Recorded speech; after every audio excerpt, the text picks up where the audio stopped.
A gente veio estudando desde o início o conceito de tributo, as espécies tributárias da teoria pentapartida.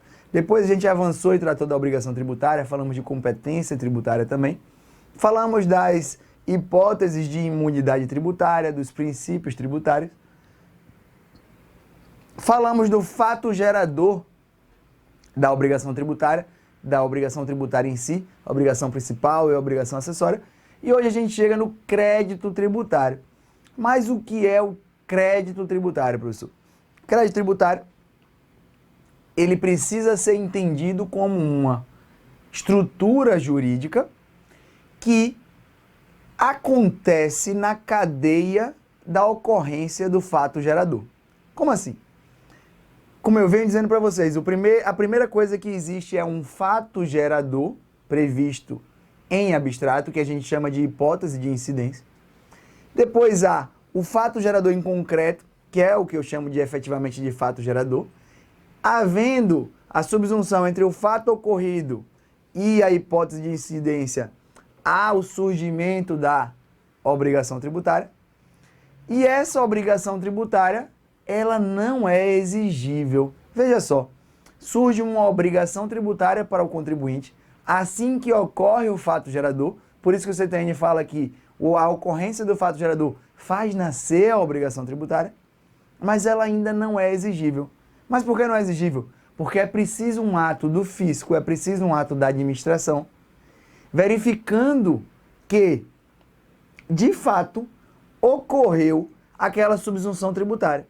Então o fisco basicamente ele faz assim, olha, houve a subsunção tributária, houve o acoplamento do fato à norma, e aí eu identifico a matéria tributável, ou seja, eu identifico o tributo que está ali, eu identifico a penalidade cabível, se tem alguma penalidade tributária a impor, eu identifico o sujeito passivo, ou seja, eu vejo se de fato aquela pessoa é a pessoa que deve, a gente também estudou sujeito passivo aqui já no curso, e eu, fisco, analisando tudo isso, falo, pronto, agora está lançado o crédito tributário e você agora tem uma dívida exigível, que é o que eu chamo de crédito tributário.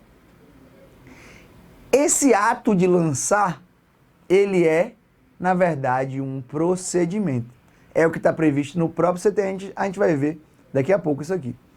Por que ele é um procedimento? Ele é um procedimento que conflui num ato. Por que ele é um procedimento? Porque necessariamente, para haver a legitimidade de um crédito tributário, é preciso que o contribuinte tenha conhecimento.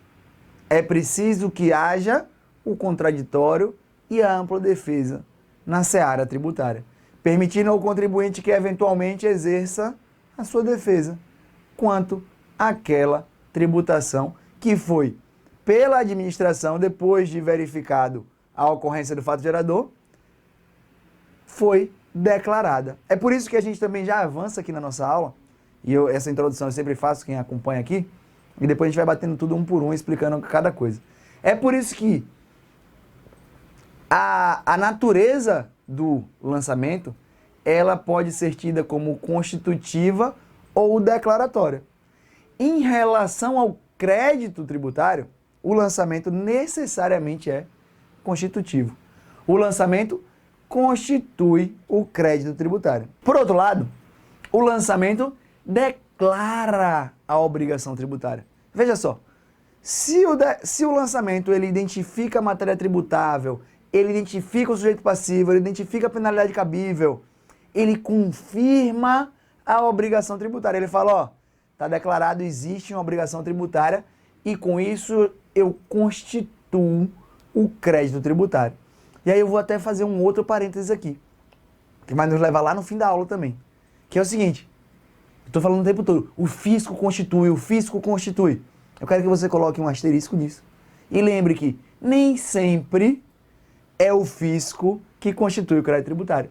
Tipicamente é uma tarefa do fisco. Segundo o conceito de lançamento, é uma tarefa do fisco, inclusive privativa. Mas há hipóteses prescritas pela própria norma, no sentido de que o próprio contribuinte pode constituir o crédito tributário pelo lançamento por homologação, por exemplo. Isso aí depende das espécie de lançamento adequada e prevista para aquele tributo. Beleza? Vamos chegar lá. Com base nessa introdução, a gente já consegue caminhar. Então, o que é lançamento? O artigo 142 do CTN fala que compete privativamente à autoridade administrativa. Aí você já coloca um asterisco no seu CTN, que não é bem assim, mas se alguém for constituir que não o sujeito passivo, vai ser uma autoridade administrativa. Compete à autoridade administrativa constituir o crédito tributário, natureza constitutiva em relação ao crédito tributário, pelo lançamento. Assim entendido o procedimento administrativo. É ato ou procedimento? Essa é uma pergunta típica de prova oral. A jurisprudência e o próprio CTN tratam como procedimento. É um procedimento que necessariamente resulta num ato? Existe um ato de lançamento? Existe. Existe uma notificação do lançamento? Existe. Mas é um procedimento. Se alguém te perguntar, então você pode dizer, apesar de haver divergência doutrinária, excelência, sobre a natureza do crédito tributário, se ato ou procedimento, tem-se que tanto o CTN quanto a jurisprudência se manifestam como se fosse procedimento. E na prática o é, já que necessariamente é preciso um procedimento e não um ato único, no qual se resguarde ao sujeito passivo o direito ao contraditório e ampla defesa previstos constitucionalmente. Tendente a verificar a ocorrência do fato gerador da obrigação correspondente. Por isso que se diz da natureza declaratória da obrigação. Natureza declaratória da obrigação. Veja o que é que o lançamento faz. Verifica a ocorrência do fato gerador, determina a matéria tributável, calcula o montante do tributo devido, identifica o sujeito passivo e, sendo o caso, propõe a aplicação da penalidade cabível. Sendo o caso, e quando é o caso? Quando a lei trouxer a determinação de aplicação de penalidade. Natureza jurídica mista. Essa é a melhor resposta. Tem natureza declaratória da obrigação e constitutiva do crédito tributário. Como eu expliquei agorinha para vocês. Ato ou procedimento. Acabei de explicar. Segundo o CTN, jurisprudência, procedimento. Mas não se pode se afastar da ideia de que também há a concretização no ato específico de lançamento. E há quem chame, então, o lançamento de ato. Porém, para o CTN, é expressa a previsão, assim entendido, o procedimento administrativo. O 142 é expresso a tratar o lançamento como um procedimento. Beleza? Para que serve o lançamento? Eu disse para vocês, ele serve naquela cadeia ali, ele serve para tornar exigível o crédito tributário. A partir dali eu posso exigir. Por que eu não podia exigir antes? Porque eu ainda não tinha identificado todo mundo daquela relação.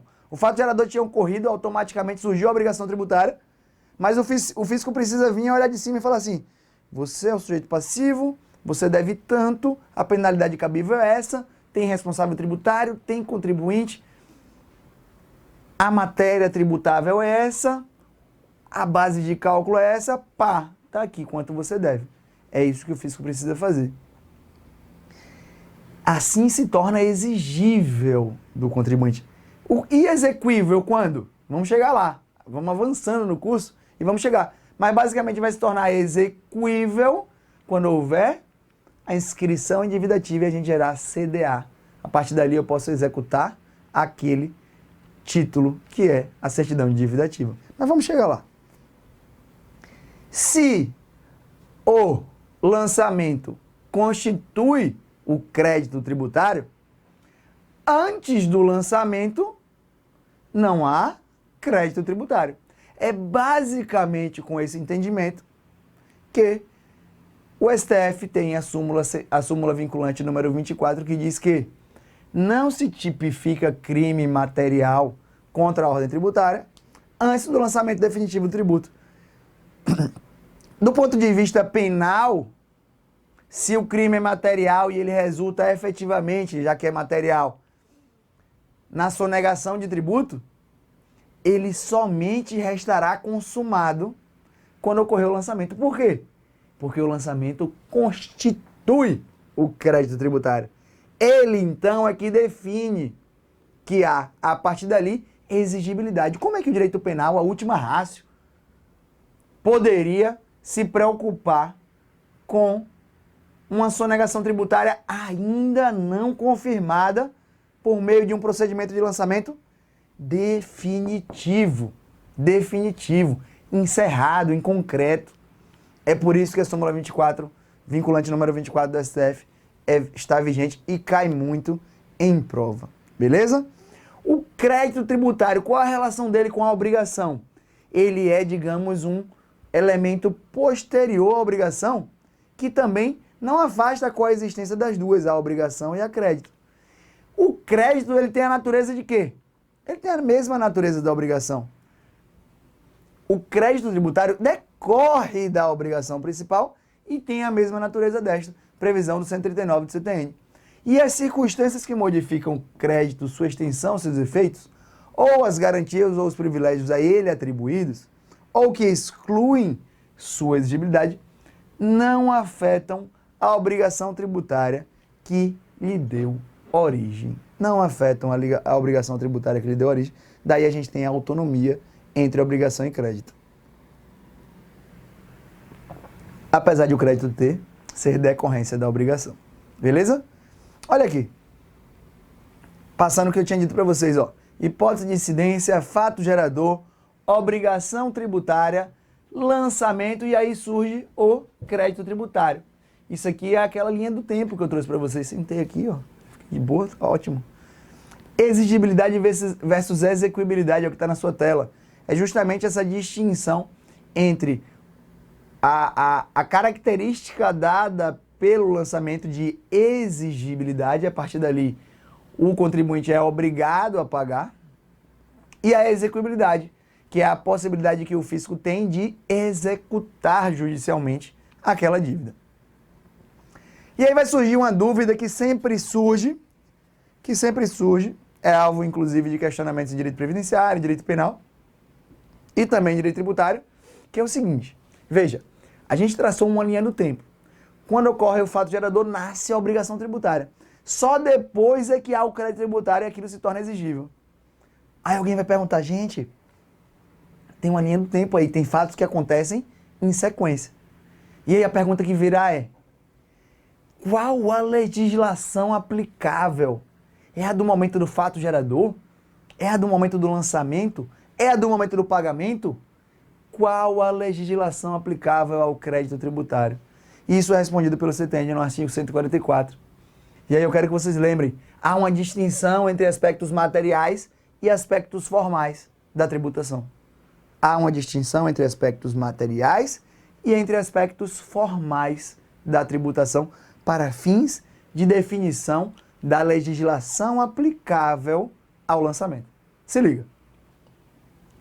O lançamento reporta-se a data da ocorrência do fato gerador da obrigação e rege-se pela lei então vigente. O lançamento reporta-se a data da ocorrência do fato gerador e rege-se pela lei então vigente. É pela lei vigente na data do fato gerador, ainda que ela seja posteriormente modificada ou revogada. Há uma ultratividade da lei do momento da ocorrência do fato gerador para frente. Então, na ocorrência do lançamento, já que ele declara a ocorrência da obrigação tributária, para constituir o crédito tributário, ele declara aquela obrigação tributária se atendo à lei vigente no momento da ocorrência do fato gerador.